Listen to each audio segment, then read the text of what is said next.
Hey, Bobby Manning here. Welcome to the Garden Report. After the Celtics beat the Rockets 108-90, we of course, as always, it's a calm week. Hectic week for some. If you're getting ready, cooking, Thanksgiving, holidays, Black Friday, all that stuff. You gotta cool down at the end of the day. Too hot in the kitchen. Mashed potatoes, stuffing, all that stuff, getting you overheating. Calm is the way to go. The Calm app, sleep, meditation, all those different things. It's available there, and it's available for 40% off here in the Garden Report. Calm.com/garden, 40% off your subscription. It was a calm win for the Celtics here in this one. Hectic entry, I'd say, in terms of reintegrating Jaylen Brown, Robert Williams, two things the Celtics needed to do here today. And it went fairly smoothly against the worst team in the NBA now, 1-16, the Houston Rockets. It was a good night to do it. Jaylen Brown on a minutes restriction, able to play 22. They didn't need the starters for the second half of the fourth quarter because in the third, Jaylen Brown exploded. He got the building going. Everyone was going nuts after two pull-up threes, couple free throws, shot in the lane, and there were 4 consecutive scoring plays for Brown that made you think, he's back. There's not really any issue here, but post-game did let on about some tightness in the hamstring that he felt in the opening minutes of this one that persisted throughout. Didn't feel going into the game, but ultimately he was able to go through it, didn't get worse, and he had a decent game by the end of it. Jayson Tatum sustaining next to him, 4th straight 30-point game, shoots 1 of 9 from 3, but gets downhill enough, takes advantage of some mismatches, and that was more than enough for the Celtics to roll in this one, along with Al Horford, who said post-game it was a better pace. Not surprising, Jaylen Brown gets back into the lineup and the team's pace bumps up from 97 to 104 in this game, 97 on the season, 104 tonight against Houston. So Jaylen being back, obviously he's their net rating leader, right up there with Rob this year. There's a tone that he sets, and even Tatum was running out in transition and doing some of those things. But the story of the day for me were some pregame comments by Ime Udoka, asked about Jaylen and Jayson's ability to play off each other, with a very interesting answer. Said they've learned how to do it over the years, but the sentiment was that they can do better here. Here's the full comment from Ime. It's been up and down, obviously, with them being out. They're obviously the two guys you're going to see a ton on the court, and they need to learn how to play together, and they have all these years. But it's a little bit of both.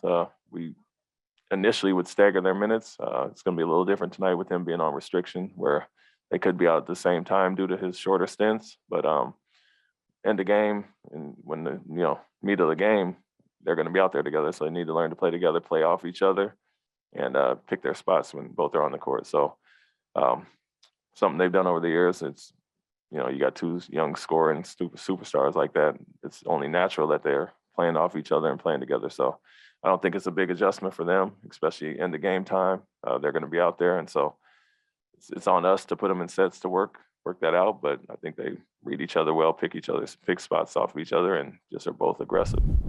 So lots of interesting stuff in there. The revelation that they do try to stagger the minutes here, and we knew that. Jaylen, Jayson, it's a fairly thin team. You want one of them on the court for the entirety of the game, and you're obviously not going to have both of them on the court the entire time.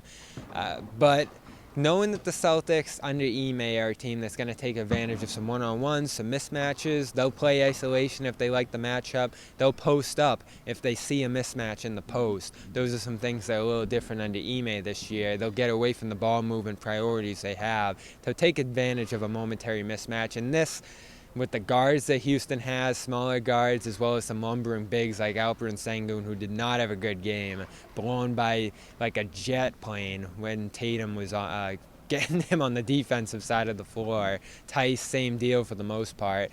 So this was a game that lent itself to Jaylen and Jayson not playing well off each other because they're attacking the whole game, and they ended up having good games because they were able to get the matchups that they wanted. But in general, Ime saying that there's some improvement that could be seen in terms of them playing off each other. They need to learn how to do that, he said multiple times. That speaks to me because you look at the passing numbers on this team. Who feeds Tatum the most? Schroeder and Smart. Who feeds Brown the most? Schroeder and Smart. And even with Brown, Horford's right up there with Jayson Tatum for that third spot. 13% of the passes to Brown come from Horford, 14% come from Tatum. So there's some work to do in that regard. Now, obviously, Smart and Schroeder have the ball a ton, and there's playmaking responsibilities that stem from their position on the floor. But if Tatum and Brown are going to be playmakers and they're out there together, especially late in games, as Ime mentioned, they got to hit each other. They got to find each other. They got to create and make each other better. And to hear the coach acknowledge that and prioritize that, that spoke volumes to me here. So I'm interested in getting some thoughts from the rest of the team through the rest of the week on that, seeing how they develop this. Obviously, you couldn't get a ton from this game with Brown's limitation. The 20 minutes that they spent out there, they dominated, plus 26 per 100 in this one game return for Brown and Tatum. Worst team in the NBA, there's a bigger test against the Nets on Wednesday, and if Brown was feeling some hamstring tightness in the aftermath of this, it'll be interesting to keep an eye on his availability for that game. I know Joe Harris is dealing with some bumps and bruises for Brooklyn. Otherwise, you're going to end up with a pretty good matchup here between the Nets and the Celtics on Wednesday night after a few snoozers over Oklahoma City and Houston. But to their credit, after Smart made that diving play on Saturday up 23, the Celtics were still pushing the pace, doing different things in the hustle category, up 20 here to maintain that, scoring baskets, never really letting the Rockets get closer than the final score, 18, before the bench emptied in the fourth. Just a good, solid stretch of basketball for this team. They raised their offensive profile. I'm very interested to see how the defense holds up against a 40% three-point shooting team, the best three-point shooting team in the Nets.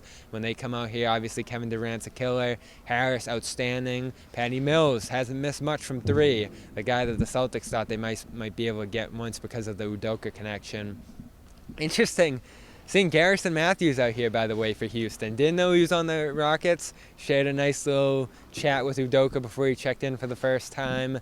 And he'll get plenty of minutes down there in Houston because Lord knows it's a disaster. If I got thrown one more gripe, it's that John Wall is sitting right there on the bench to my left this whole game when the Rockets obviously need him, and he probably needs that rhythm. And who knows? Maybe he's going the Horford route and he'll come back rejuvenated, looking like an all-star next season with a different team.